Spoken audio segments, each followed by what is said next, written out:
and Steve Kerr. Next up is the three-point contest where tonight one NBA sharpshooter will add his name to a trophy that contains a who's who of the best long-range bombers in league history.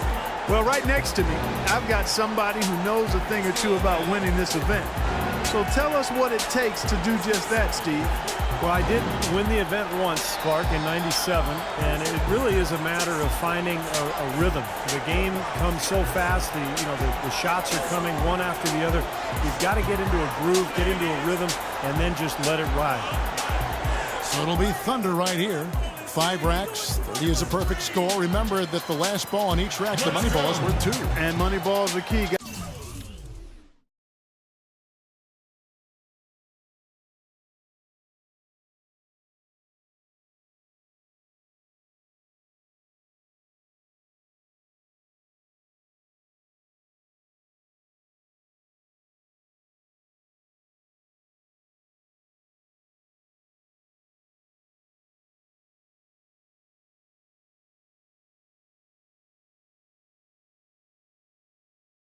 Got to get in that groove early here to knock those money balls down. Yeah, no question, Clark. You really want to dial it in on that first rack if you can.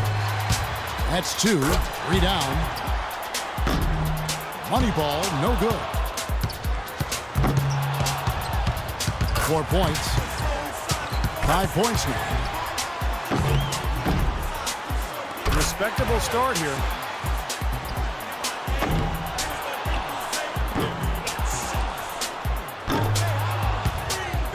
Now 8 points. Can't get the money ball.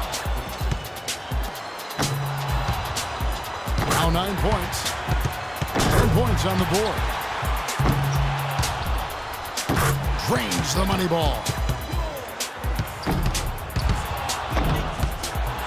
Good for 13. Ran out of time there. He posts a score of 14. That was a nice piece of shooting we saw from him out there. Yeah, it was adequate, absolutely. I mean, he really stayed with it, hung in there nicely, I thought. Yeah, that's right. There were some moments when it looked like things might slip away from him, but I thought he was really tough. He hung in there throughout and posted a decent number. Here we go with James Harden. You know, it means so much to get off to a fast start in this competition. More often than not, as the first few racks go, so go the rest. Yeah, it's a weird competition, Clark, because guys are not used to doing this during the season, taking so many shots in such little time. So the quick start is imperative for your confidence and for your rhythm. 2 racks to go. Now with 6. That's 7.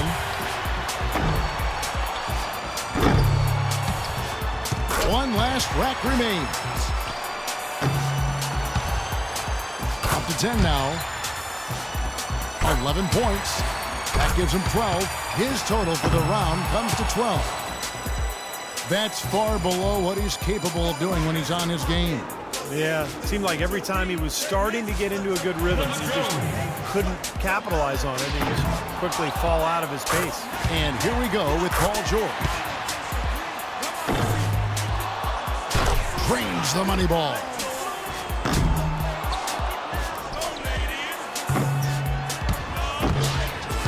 Five points now. Well, he's off to a decent start, guys. He's got 8. Chalk it up. His 4th in a row. He's got 10. Money ball, no good. Now with 11. That gives him 12. Second place. He's made all but one of his money balls. And now with 16. He finds himself at 16 points at the end of the round. That was a nice piece of shooting we saw from him out there. Well, the key was, Kevin, he took 6 out of a possible 10 points from the money balls. And those are huge points.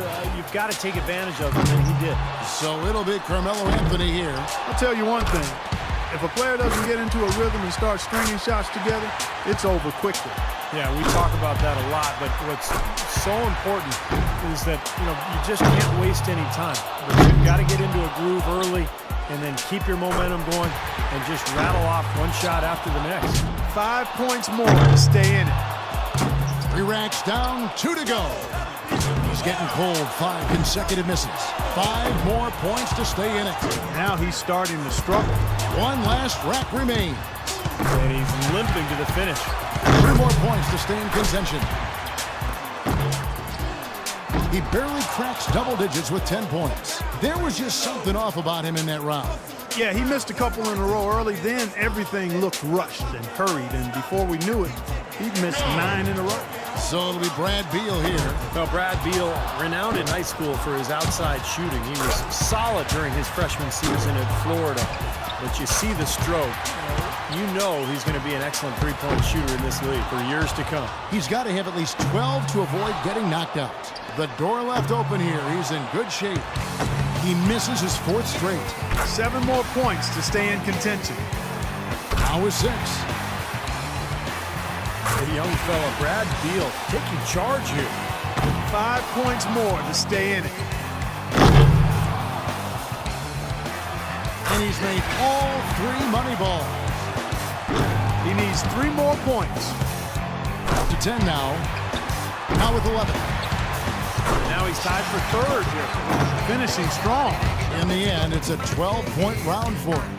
Well, I didn't expect that score to be as low as it was. What about you guys? Yeah, you know, in this format, once it goes wrong, sometimes the harder a player tries, the worse it gets. And you only have a few seconds to correct it. You can get away from it quick.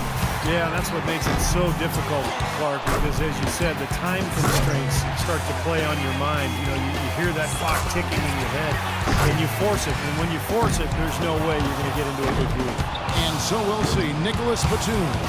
He's in a good spot getting to go last. It's no mystery how many points he needs to move on. So, to stay in it, he needs at least 12 points. It's a matter of him just knocking down a few of the money balls. I don't think it'll take much else. 1 more to advance. That shot ties him for 3rd. Can't get the money ball. Rock solid shooting down the stretch.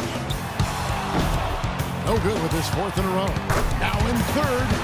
And 13 is the final score. That was a nice piece of shooting we saw from him out there. Kevin, I think he'd be real pleased with that score. I mean, it can always be a little bit higher, but that was plenty good. Yeah, I agree, Clark. He's probably happy with it, not ecstatic, but, you know, he did his job and put up a pretty good number. George has got the best score. He gets his tally up to 16 points. That was a nice piece of shooting we saw from him out there. Yeah, even if he didn't set things completely on fire, it's still a fine score. I mean, what did you take away from it, Steve? Well, you know, it wasn't his best, but he gutted out a pretty decent round when he didn't have his best stuff. And that's the sign of an excellent shooter there. So it'll be Thunder right here. A chance to tie it with 16 or move ahead. 4 points. He's got 5. Now with 6. 8 more points for him to tie it up. 9 points. Feeling it. 5 more points to tie it up. Nearly perfect there. Just 1 miss on the rack. Ooh, starting to get a rhythm here. 1 more to tie. That's 16. 3 of 4 on money balls. 19 to score. That's a big 20 points. Couldn't finish it off, but still put up an impressive number. He collects 22 points. Now that's how you do it. Outstanding focus throughout the round. I think things are so much easier when a shooter gets off to a good start, and he certainly did that. So it's Paul George ready to go. He knows how many points it's going to take to be crowned the champion. Let's see if he can get it done. If he can get 23 or higher, he'll win it all. Misses for the 4th straight time. That's 5 in a row. He better get it together. Now 3 points. Money ball, no good. And that about does it. Too late to make up ground now. Yep, out of reach. Really poor.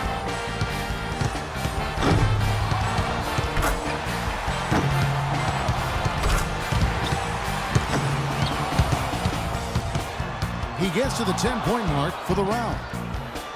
That's far below what he's capable of doing when he's on his game. Yeah, he missed a string of 7 straight shots there, Kevin. Looked like he had a little hitch in his release.